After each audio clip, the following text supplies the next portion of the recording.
Batumiddeko mikwano gyange mulinnya la Mukama waffe Yesu abeera omulamu.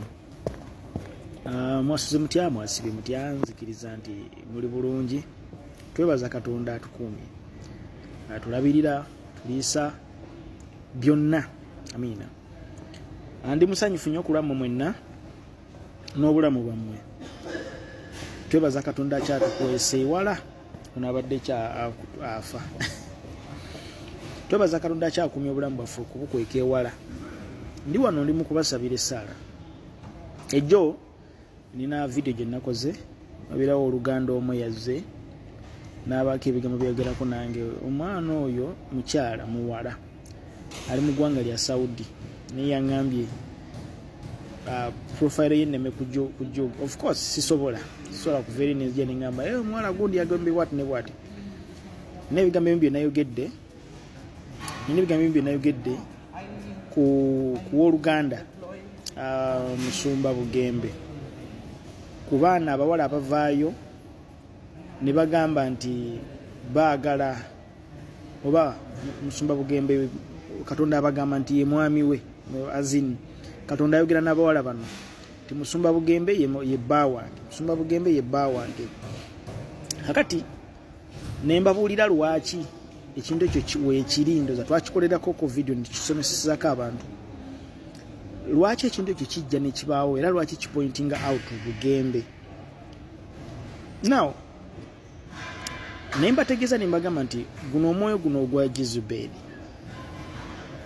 gwe mwoyo gukyasinze okukuba era muzibu kubanga guwoomereza ebintu byagwo byakuwoomereza, gukozesa tactics mpitirivu nnyo kulabika nti nogukuba.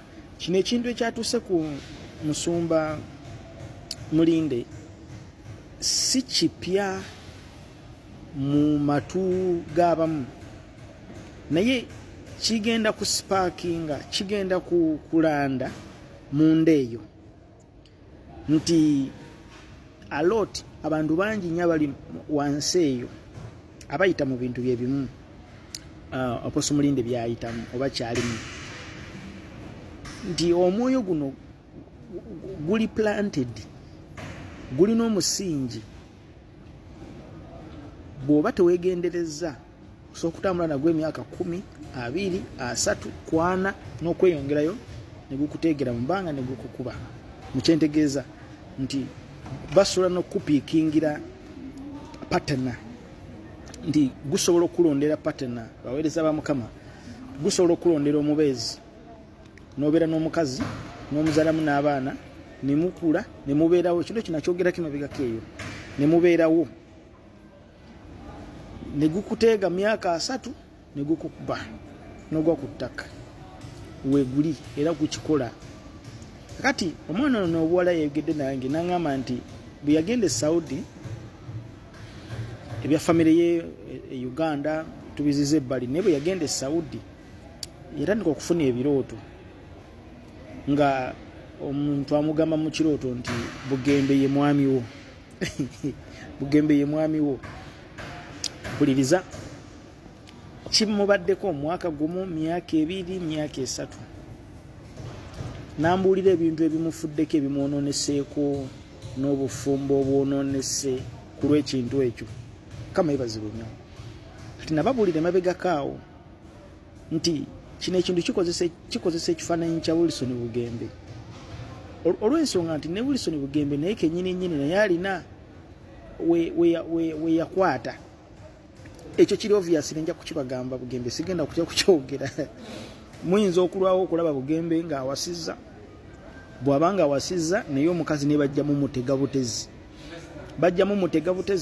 asobola okubeera naye emyaka 2, 3, 5, 10, 20 n'atuuka mu maaso ne bagala kakati endagaano yeekomye wano. Bugembe omukyala gwe twakuwa mukoma wano, oba muzaddemu abaana oba tomuzaddemu baana mukoma wano basi, nga bakubangwala nga batandika Bugembe kati bannange bakoze nakola divorce yererere. Wateeka okubeerawo wansi abagenda okumenyeka emitima, kubanga Befeso ye waba tunnyonnyola omutima wa Kristo nga tunnyonnyola ku bufumbo Befeso ndoza 2:25 ayogera ku bufumbo nga kyama it's a mystery between church and Christ. Kakati ye mulabe yakimanyi bulungi nti kasita akuba obufumbo kasita akuba amaka yaba amaze ekyo kyo bwe kiri obviously. Kakati bana abantu bana abajja baloota bugembe biki n'ebirala. Of course mwala yambulidde ebintu bingi mu audios ze nempulira n'ennaku bimu ne binesiwaza n'okunesiwaza byesisiwaza ate nga bituufu kubanga si ye yekka. Amina. Kati gugu n'omwoyo gugwayambalaawo guli awo kakati ate ne bugembe naye ayina ate abantu bagenda okusiba baleme kufumbirwa babeeraawo ajja kusaagasaaga nabo afulatinge nabo babeeraawo. Ngenda kuwasa omwaka ogujja ngenda kuwasa wabeereyo gwe yasuubiza oba wabeeyo gwalaba waba babeeraawo omwana abeeraawo myaka gumu myaka 3 myaka 10 wabeerewo omuntu agenda okujja okumugamba nti nkwagala amugobe kubanga yayina essuubi eri bugembe ddala munansana church. Soogera bino kubanga nti nina obukyayi naye it's the reality in the spirit. Kino kyekiri mu kutambula. Effect eno nene nnyo nti waliwo abantu bugembe basobola okusibiraawo oba waliwo abantu bugembe beyasibiraawo ng'agenda kubeerawo emyaka 10 myaka 2 tannabafumbirwa ali awo. Kakati ate bugembe ye bamukwatiraawo naye kikyamukwatiraawo kiringa ng'ekintu ekiri awo kiringa ng'ekiri ekisaavinga kisaava nti eriyo abagenda okuloota bugembe. Kakati ate ne bugembe wali batuuse okuwasa n'obutawasa abamu muyinza ova mu bulamu bw'ensi nga temulabe ku mukyala wa bugembe. Bugembe naye kennyini naye akimanyi bulungi nnyo either endagaano ogikola ogimanyi oba ogikola togimanyi. Kakati ate kaali wasa ate wagenda ova obuzibu nti bajja n'emutega butezi mukazi kyovola naye mweraliikirivu mukazi gwagenda okuwasa kubanga omukazi naye bagenda mu mutega butezi bamama olw'okumumutega batambule naye emyaka gijo bwe kityo bamale bamutegule bwe kityo mulabe ye bwakola. Nawo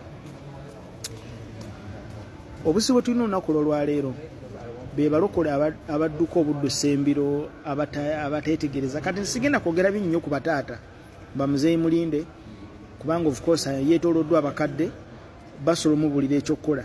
Sisobola bagamba nti nsobola okwadvisinga Apostle Mulinde naye nze advice gina nibadde mpa